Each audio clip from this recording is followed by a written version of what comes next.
Madam City be greeted. Pastor be greeted. Mommy be greeted. Madam B be greeted. Madam Gemo be greeted. Madam Bonolo be greeted. My sisters, Pimelo, Baloy, Ole. Where's the other ones? Kamu.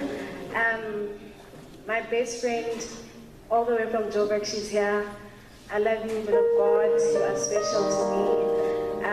The leadership of the house be greeted. Every woman and man of God in this house be greeted. Praise and worship, you guys are doing a stunning job. The band, ushers, the spiritual dancers, you guys are phenomenal. I love you guys. This woman of God, I just knew her today.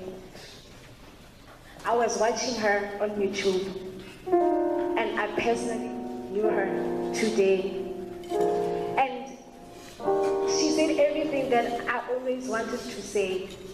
Now I'm thinking, what am I left up to say? Because she said everything. But I believe now she's going to do more and justice. She's a woman of God. She says she's not a woman of God, she's a child of God. She's a child of God. She's a woman of the word. She just speaks life. She's just great. She's just awesome. And I love her so much. May we appreciate her so much.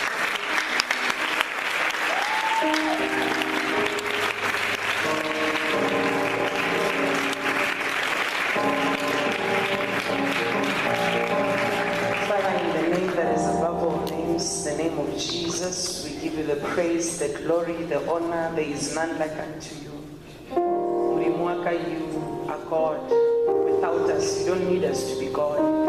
And yet you chose to dwell in our midst. You chose our bodies, our simple, fallible bodies as your temple. And we just want to say thank you. Thank you, Lord Jesus. Thank you for your glory. Thank you for your presence. Thank you for your love. Thank you for choosing us. Thank you for dwelling amongst us. Thank you for your presence in this place. Thank you for being God. Thank you for looking past our mistakes and past our sins. In the name that is above all names, the name of Jesus, we thank you and we love you. In Jesus' name, amen. I greet you, Bazalwane, in the most wonderful and precious name of Jesus.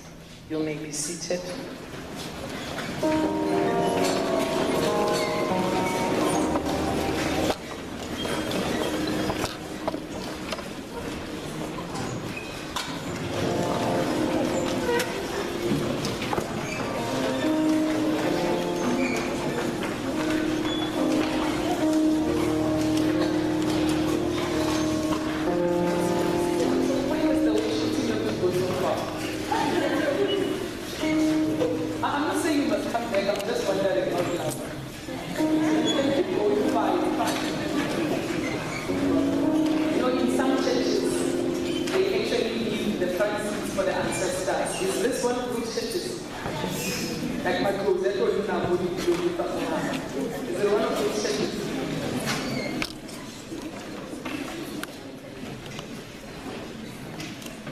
I would like to acknowledge the leadership of the student mission movement, the leadership of the women of prayer, for inviting me to come and fellowship with you this weekend. I'm sure at some point it's going to settle down to invite me to come and fellowship with you this weekend. As they've already introduced me, my name is Mancha Peha. I come from Limpopo. I come from a small village in Limpopo called Mohoriha Mantata. Hallelujah. I grew up in Sesheko. Why am I saying like that? I hope it's a good thing.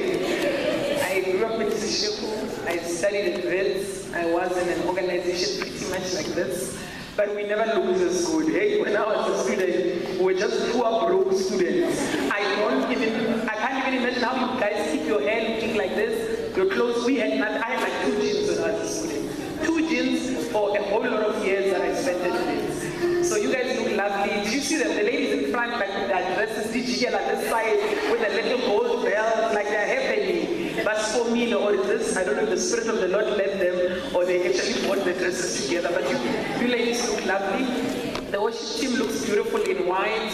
They are so far, it's okay, but you guys look lovely. The band sounds great. So the church is just awesome. And you guys are here, you left your studies, you left your beds, and you decided to come to the house of the Lord. And the prayer of my heart decided to make it worthwhile to be here.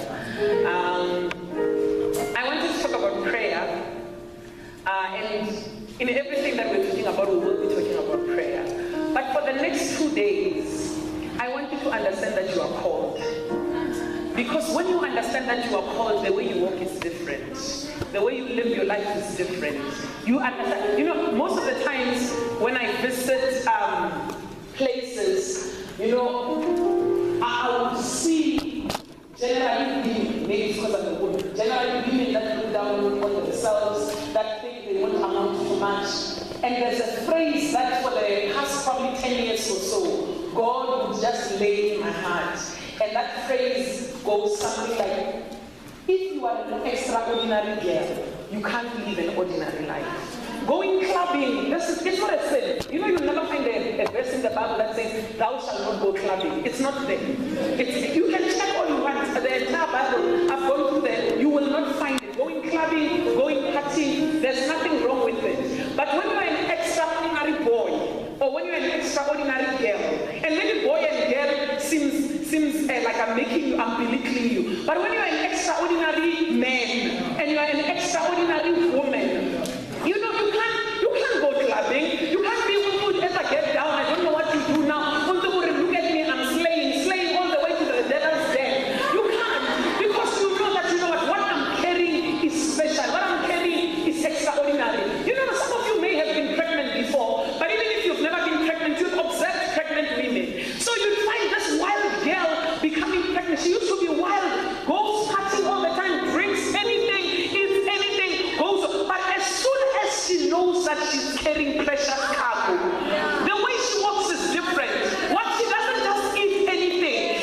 Even if she used to hang out with smokers, or she used to smoke herself, now when people are smoking around her, she says, don't do that stuff next to my baby. Before the baby is even born, because that girl understands, I'm pregnant with something, I'm carrying something, and I must give birth to that which I am carrying. So as a young man, as a young woman, you need to know that you are called. You know, when we were growing up, isn't me that's making noise or is this thing? It's me.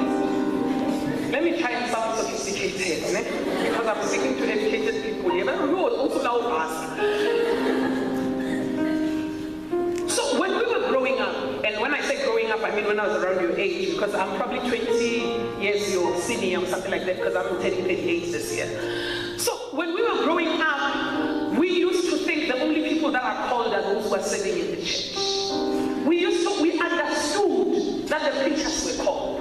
We understood that the worship leaders were called. We understood that the teachers, those who were prophesying, we understood that all those people were called. And at that time, we put so much emphasis on those who are going to be doing their ministry in the church that we neglected those who are supposed to be doing their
You can go to Polokwane, you can come to Mafike, you can go, even if you wanted to go to Zimbabwe, I don't think you can go to the US no matter how much faith you have. But you can go to a number of places where there are roads to get there. There will come a time when that car will tell you, especially when the auntie is telling you service due. If you don't listen to that service due, it will then tell you that it is overdue for service. And if you don't take it for service and something goes wrong, the manufacturer's warranty will lapse. So church is like taking you as a child of God to service. You are not living your life in the service. You are not driving around in the church. You are not exercising what you are called for in the church only. You come to the church to be service so that you can face what lies ahead of you, so that you can travel to Polokwane, to Zimbabwe, to Mafike, to Johannesburg, to everywhere that you need to go. We are not of a people that are going to preach the kind of gospel that says we are going to isolate ourselves from the world so that we can be powerful amongst ourselves. So that when I say a verse, you say amen because you know a verse. I want to say a verse to the drunkards. I want to speak to people who don't know Christ. I want when I say God so loved the way that he gave, oh my God, that's so powerful. Where in the Bible it says? Not you guys that are used to the word of God, because day in and day out you are in church, but you can't spend your entire life in the service. At some point, you must get out of the garage and you must do that which God has called you to. So each and every one of us, no matter what you have been through in your life, where you come from, the kind of background that you come from, the family, some of us so high in some coma, some of us so high everyone is a drunk, some of them are on drugs. That does not change who you are. Who you are does not depend on your background.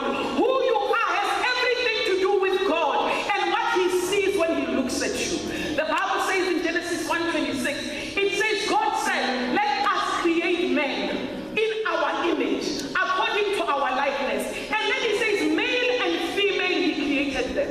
If you look at Genesis chapter 1, from verse 1 to verse 25, you see God creating.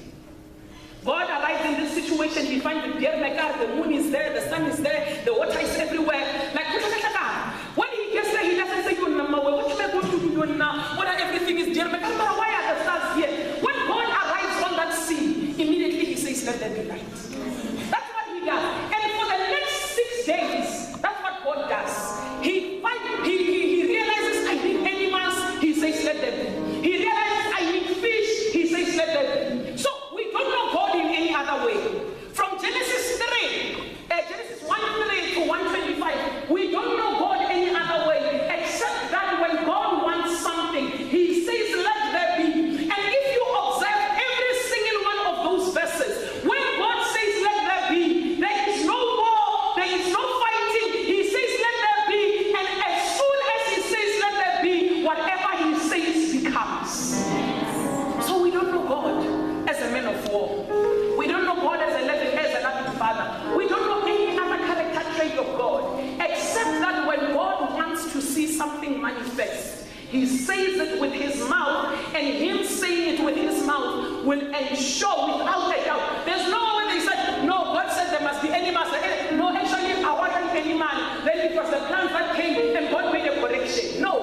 Every single time when God says let there be, exactly what he says becomes. Now let's read together Genesis 1:26.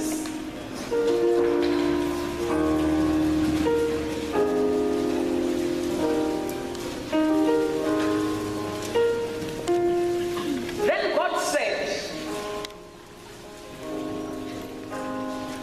maybe before we go to 26, let's just look at a few of the verses. Verse 3. Then God said, let there be light, and there was light.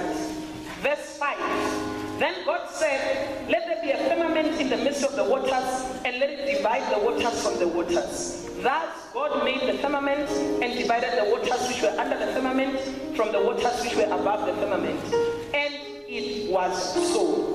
Verse 9. Then God said, let the waters waters under the heavens be gathered together into one place, and let the dry land appear. And it was so. Verse 11. Then God said, let the earth bring forth grass, the herb that yields seed, and the fruit tree that yields fruit according to its kind, whose seed is in itself on the earth. And it was so. Verse 14. Then God said, let there be light in the firmament of the heavens to divide the day from the night, and let them be for signs and seasons, for the days and years. And let them be for lights in the firmament of the heavens to give light on the earth. And it was so. Verse 20. Then God said, let the waters abound with an abundance of living creatures, and let birds fly above the earth across the face of the firmament of the heavens. So God created sea creatures and every living thing that moves, with which the waters abounded, and according to their kind, and every winged bird according to its kind. And God saw that it was good. Verse 26. Then God said, let us make men in our image, according to our likeness. Let them have dominion over the fish of the sea, over the birds of the air, and over the cattle, over all the earth, and over every creeping thing that creeps on the earth. So God created man in his own image, in God's own image, in the image of God, he created him. Male and female, he created them. Then God blessed them, and God said to them, be fruitful and multiply, fill the earth and subdue it, have dominion over the fish of the sea, over the birds of the air, and over every living thing that moves on the earth. Verse 29. And God said, see, I have given you every herb that yields seed, which is on the face of all the earth, and every tree whose fruit yields seed. To you it shall be for food. Also to every beast of the earth, to every bird of the air, and to everything that creeps on the earth in which there is life, I have given every herb for food. And it was so. Then God saw everything that he had made, and indeed it was very good. So the evening and the morning were the sixth day. So, before God created male and female, before God created man in his own image and in his own likeness, God gave us his track record. He demonstrated to us that if he says let there be, the Bible without fail tells us that it was as God said it would be. If God says let there be light, the Bible confirms it was so. If God says let there be creatures, the Bible confirms it was so. If the Bible says let there be fish, the Bible confirms it was so. So the first thing that I want you to understand about our creation is that if God says with his mouth, let us make man in our image, according to our likeness, we as men, male and female, will be exactly as God says we must be. So the plant didn't have to work hard and say, yo, I must become a plant. Yo, let me go to the gym to become a plant. Yo, let me go on a diet so that I can be a plant. Because God said you are a plant, immediately the plant became a plant.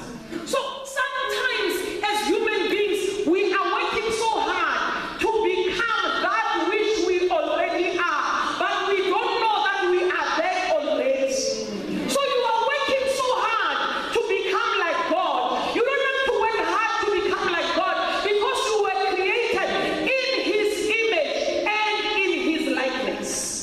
Some of us, we look like our mothers. Like personally, I look like my mother. My mother is late. But when someone meets me in the cities in town in Pulukwani, they ask me, when am I number one? I don't have to work. I don't have to put on makeup and do eyelashes and do my hair and do whatever. I don't have. There is nothing that I contributed towards looking like my mother.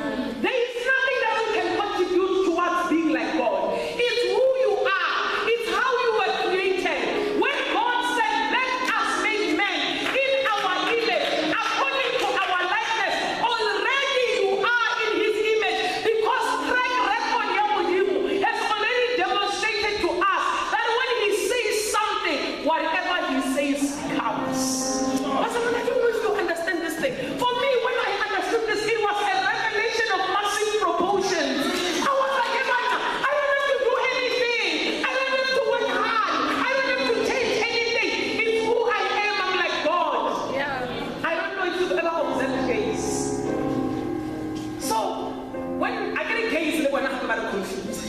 You know, gays, there's a girl and a boy, even in the gay relationship. So, the one who is a girl in the gay relationship, have you ever seen them? Oh, my friends, you, have you ever seen a girl who talks like a real girl? Because when you are not a girl, and you are trying to be a girl, you have to go overboard, because it's not who you are. Mara, Reina, I'm a girl. There's nothing that you can say that will ever change the fact that I'm a girl. Okay, maybe I'm a woman. So I keep my hair short.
they profile famous Black American either women or men. And you know, when you look at these people, they have everything. They have everything. You know, some of the things that you are dreaming about, asking what about, it's their everyday stuff. It's stuff they are used to, whether it's money, it's fame, access to everything in the world. They have all of that. But most of them are battling with depression. I watch it a lot because I love studying the lives of successful people. It's one of my pet hobbies. And every time when I watch it, I'm intrigued by the fact that sometimes in the church, we teach you to have faith so that you can have material things only, and we neglect the spiritual man. Whereas the people that have the material things are not satisfied with the material things because they don't have the one thing that we have that we sometimes miss out on. You think salvation is nothing. You think salvation is not all that you want more. But actually salvation is everything, because salvation reconciles you back to your Creator. So when God says to us, let us make man in our image and in our likeness, there is no process. I'm a chemical engineer, so you can also call me a process engineer. So I spent, I'm not one of those bright ones who passed quickly, so it just took me forever to finish this degree. At some point I thought the degree was from hell, then I thought it was a demon, then I thought I wish it was just not going well for me.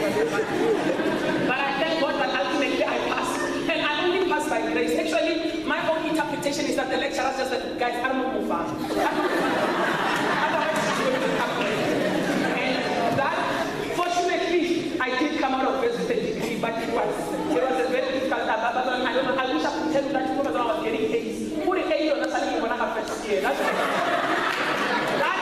that, I was just like 50, Lord Jesus. Then I just prayed for 50 in the next. I remember one time when I was going to write an exam, I needed 125% to pass. I had never gotten more than 50. And there I was like, and I passed.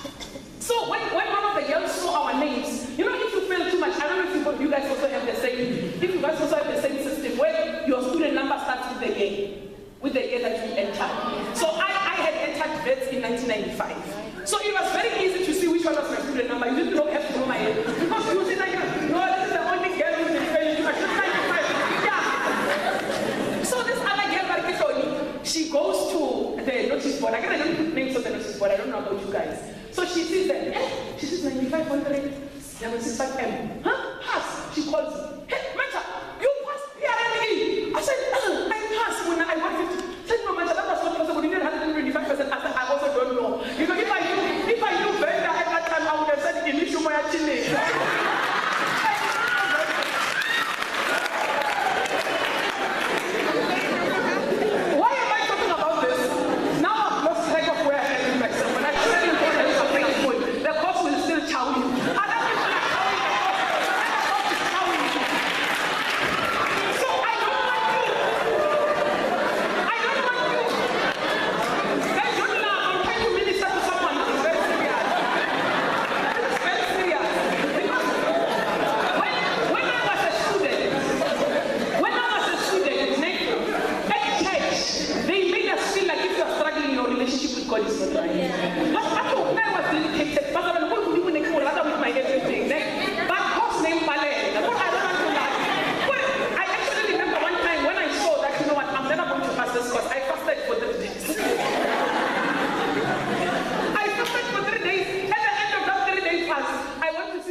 So when I went to church, I didn't find the encouragement that I needed.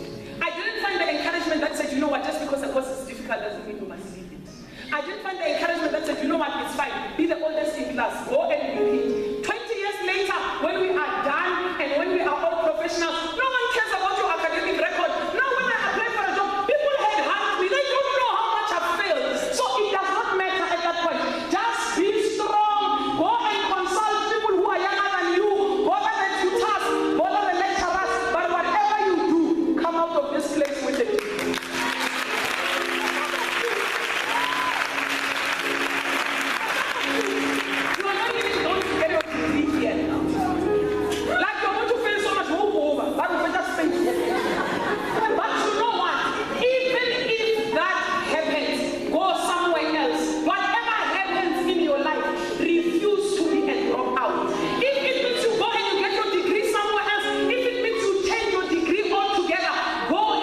It doesn't matter what's going on in your life. That's who you are.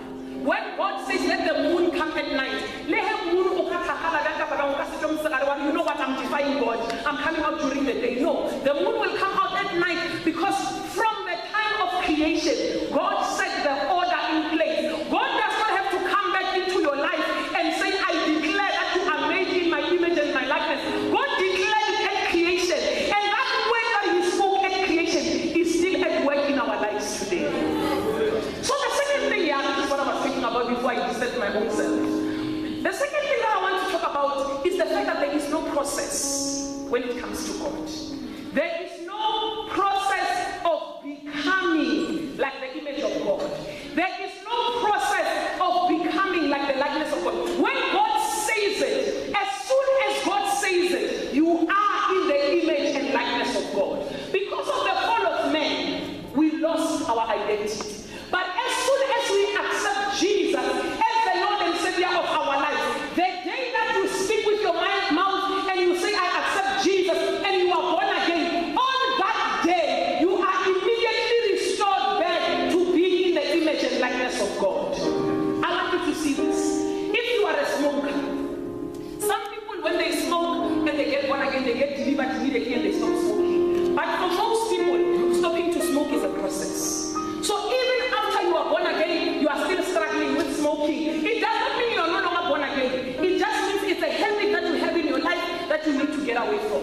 As you are sitting there smoking, telling yourself it's the last time, but I just can't take it anymore, and I can't take the withdrawal symptoms anymore, and you are smoking. During that time, as you are smoking, your smoking does not change who you are. You are just an image and likeness of God who is smoking. But the smoking is not changing who you are. I don't know if you get it. So we started with many things. Some people, before they got born again, they were sexually active. For them to stop being sexually active, it was a process. And I know I'm not supposed to be doing this. I did. When you are having sex, doing something you have no business doing, at that point, you are still made in the image and likeness of God. So don't allow your sin to drag you to its level.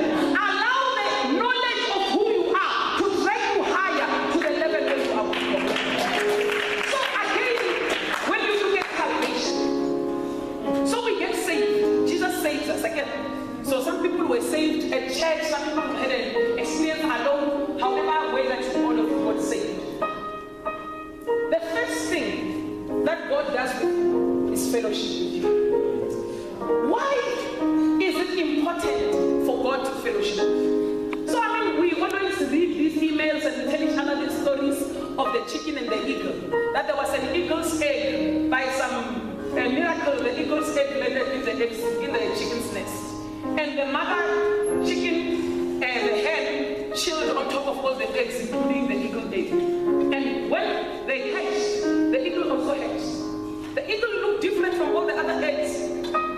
The eagle egg looked different from all the other eggs. And the eaglet looked different from all the other little chicks. Not chicks as in women, please. Chicks as in little chickens.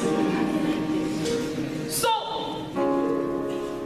the eagle stayed with the chickens, did everything that the chickens did. But as soon as the eagle saw other eagles, the eagle looked at itself, looked at the eagles, and realized that no man, I may be sitting here with these chickens, they may be my siblings, but I'm not one of them. So, because of how we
the same way that He created everything else.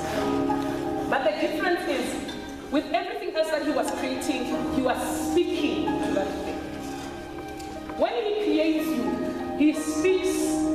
The Father, the Son, and the Holy Spirit, they have a caucus. They say, let us. They create you. And then when they formed you, they went to the dust of the earth, they formed a man. After they had formed man from the dust of the earth, God Himself breathed Himself into them. So when God asks you to be like Him, He is not asking for something He did not put inside of you. He is asking for, it's like, if I give you a bag of apples, 10 apples, and I ask you for an apple, how are you going to say no? I don't really feel again. So you can't say, no, I didn't put them in my budget. I just gave you now. What do you mean you didn't put them in your budget? So when God asks of us to live godly lives, when God asks of us to live holy lives, when God asks of us to live a faith-filled life, He's not asking us for something He did not give us. He is asking us for that which He has already put inside of us. Now let's go to Mark 11 from verse 22.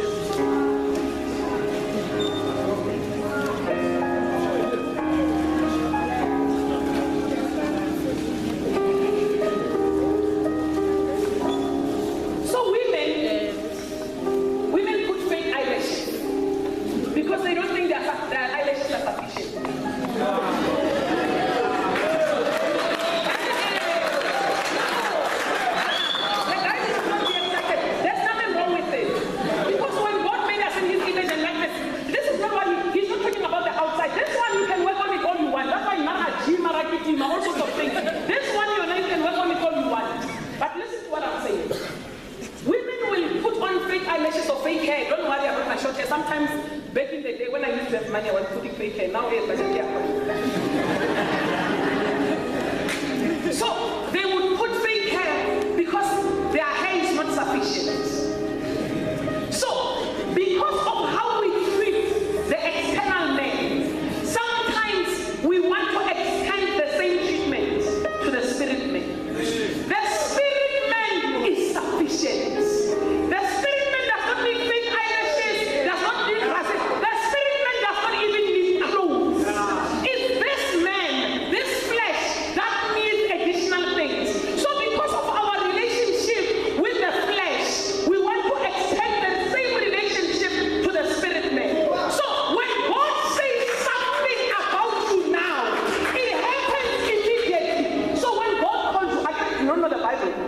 You have never read the Bible. You only know one verse. Freely, you have been given freely. If that's all you know. And while you are still trying to memorize that short verse, God calls you to be a preacher. When God calls you to be a preacher, you don't have to say, hey, let me go to Bible school. Hey, let me go and learn verses. At that moment, when God calls you to be a preacher, even though you know only one verse, you have everything in the inner man that you need to be a preacher. So there is no process of becoming a preacher when God already says you are a preacher.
so that those of you who don't know the story can also know the story. Verse 12. Now the next day, when Jesus and his disciples had come out of Bethany, he was hungry. But this is not a spiritual hunger. Ne?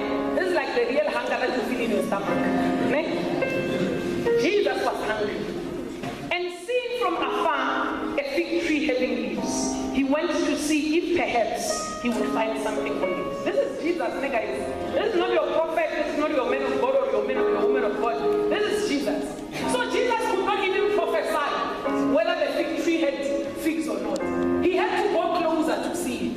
Sometimes people want to give us an impression that God is always telling them every step of the way what's going on. When Jesus himself had to go and check if the fig tree really had figs.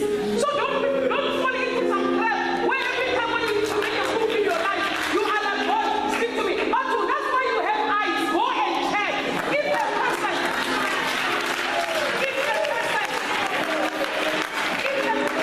wants to marry you, they tell you all these things. I'm the MEC of transport in Mpumalanga. They tell you all these things. You are the woman of God. You are so excited. Oh, Father, thank you so much. You answered my prayer with the MEC. You know what? On top of the excitement, just go to your laptop or to your smartphone and Google this guy. And check that he is who he says he is. So God has given you a brain. God has given you eyes. That in itself is a miracle. That you actually have a brain that is saying that word. So Jesus never said, Holy Spirit, reveal to me.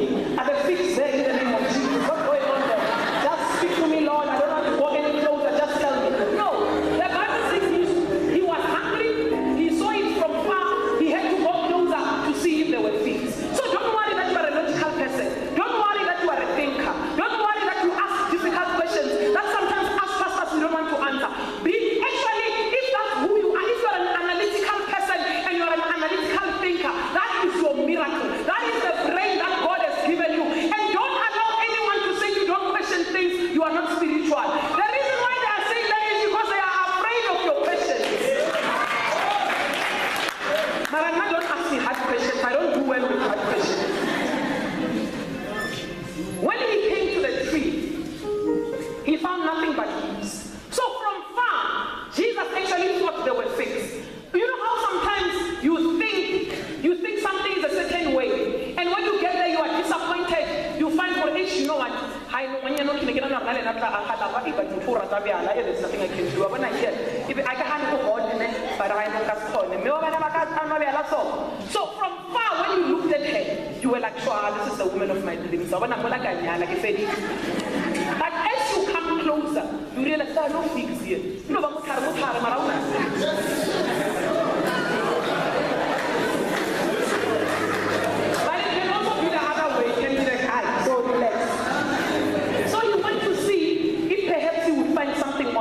When he came to it, he found nothing but leaves, for it was not the season for figs.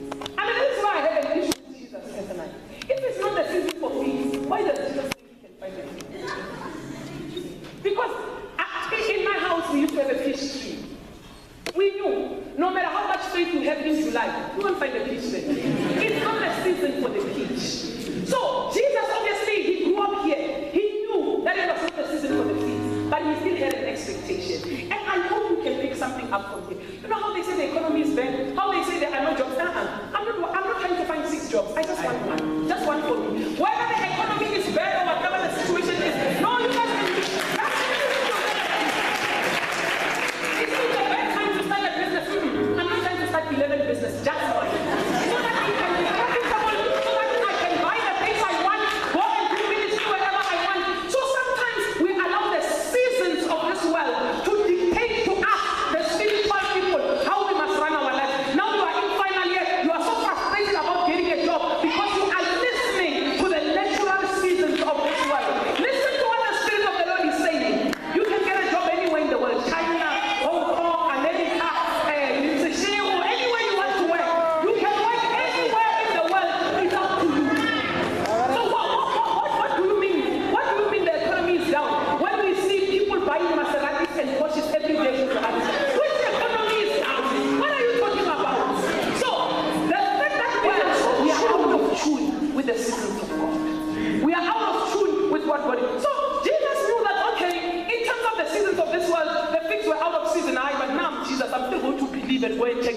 trees here. Unfortunately for him, when he got there, this tree did not cooperate. In response, so actually you guys who are learned, you speak better English than me, you understand English better than me, because now I learned English back in the day. You can imagine, right now we're even doing something. When they teach you English, they say this is a chair. Bari situlo chair. Situlo chair. So they teach you all that. They teach you all that. Then now you start to have a problem when you are supposed to combine the sentence. Because the way that you combine the sentence is the same. And the way that you combine the sentence in English it's different things. So we've been speaking, English for a very long time because it's a thing, but English. But you guys are better. You went to better schools. You didn't have to learn and speak English. So if the Bible says in response, what's the question? Did you hear a question here? So he sees a tree. Why is he responding to a tree? So the Bible says in response, Jesus said to it, I wonder what have people there. So Jesus is going to talk to a tree. So he talks to a tree. I mean, how? Never came back to get hot water. Before I became Islamic, I was like, these people are going. But at first, I was just shocked by the fact that all of them are praying at the same time. Like, what's wrong with them? So here's another proof that Barcelona never talk about right. Most people are this hard. You people have been looking down at your grandmother's soul and this hard. How? Now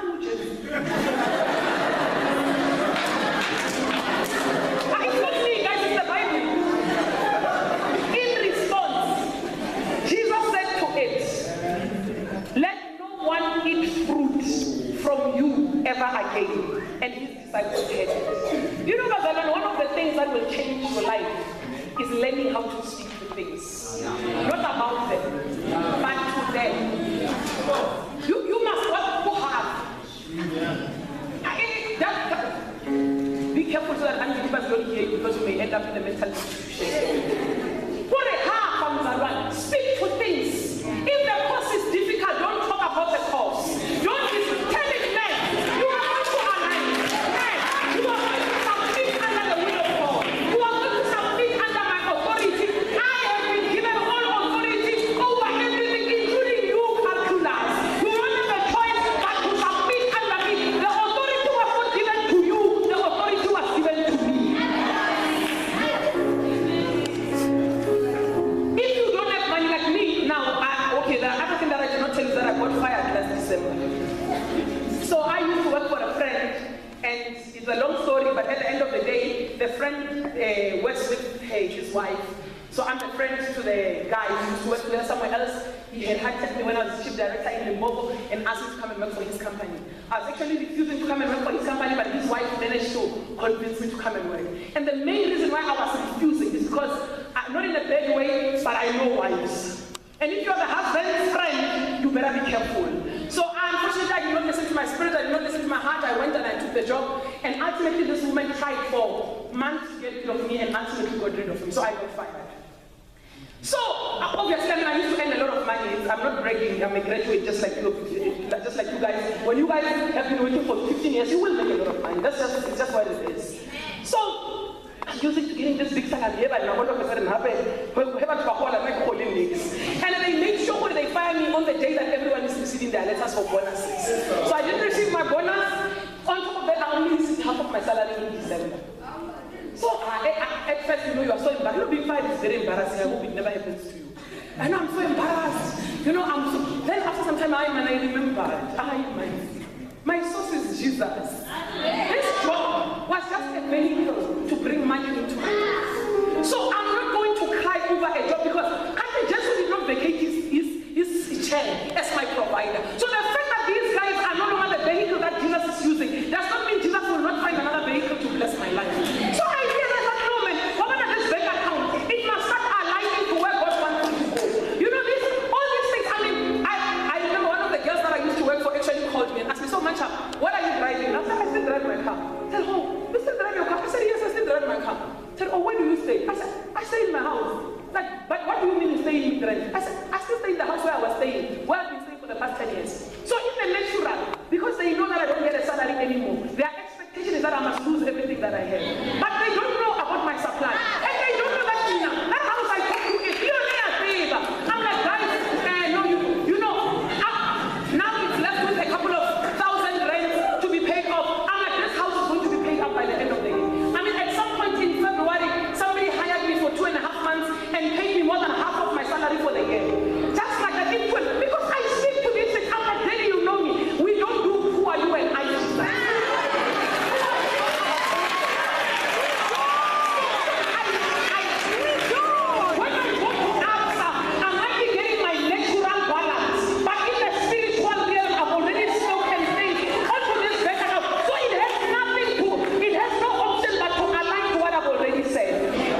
beyond Southern Africa. When people call me, they ask me, what do you charge? I said, no, I don't charge. Sometimes they tell me what they're going to give me. Sometimes they don't tell me. Sometimes I go, I preach, and they don't give me anything. And I leave. When I leave, if you are the pastor, you didn't call me. When Jesus was calling me, you were not there. I can't ask you to provide for my life because you didn't call me. That one who called me is the one who must provide for my needs. And he doesn't do it according to my salary. He doesn't do it according to my bank account. He does it according to his riches in glory. And his supply is never ending. So I'm not worried about the fact that I don't work. I'm not worried about the fact that they fired me. Actually, I'm doing a favor because no Kijimale Mahua during the day. I'm very healthy. I no longer have stress. I'm just living a great life, which will end now on the 5th of September because I've taken another contract. But you must learn to speak to your life. Speak to your body. When you are sick in your body, speak. If your heart is emptying out, speak to it. Tell it what to do. I remember there was a time when I had arthritis. There was a time when I had arthritis. When I had arthritis, my joints were so painful. I had such a bad arthritis that when I went to get my medication, the pharmacist would get shocked and look at the medication, look at me, look at the medication. Sister, are these your pills? I'll be like, yeah, they are my pills. And I remember, this right here is the temple of the Holy Spirit. There is no arthritis which is going to squat without permission inside the temple of the Holy Spirit.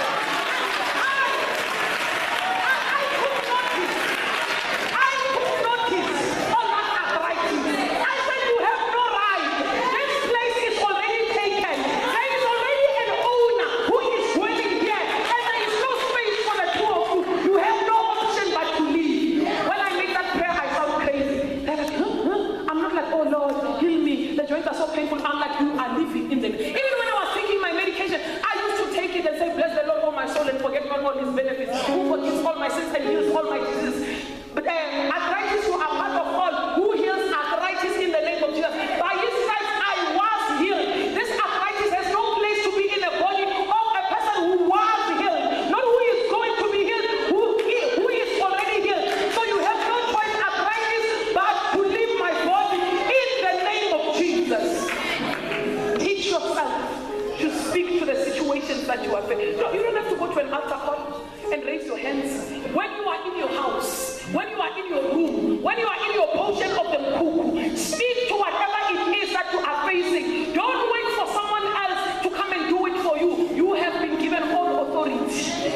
You have been given authority. Now let's go to verse 22. I'm left with exactly what he meant. Now in the morning as they passed by, they saw the fig tree dried up from the roots. And Peter, remembering, said to him, no, you know what? Tomorrow when I start preaching, remind me to start from there. Then I'm going to start from there. Let's stand up on our feet on our time. Let's stand up on our feet in the name of Jesus.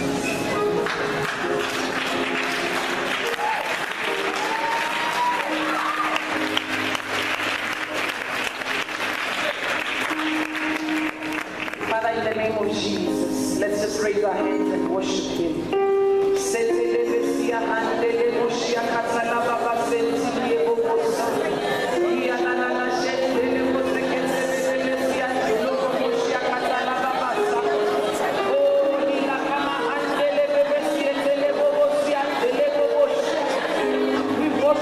We worship you.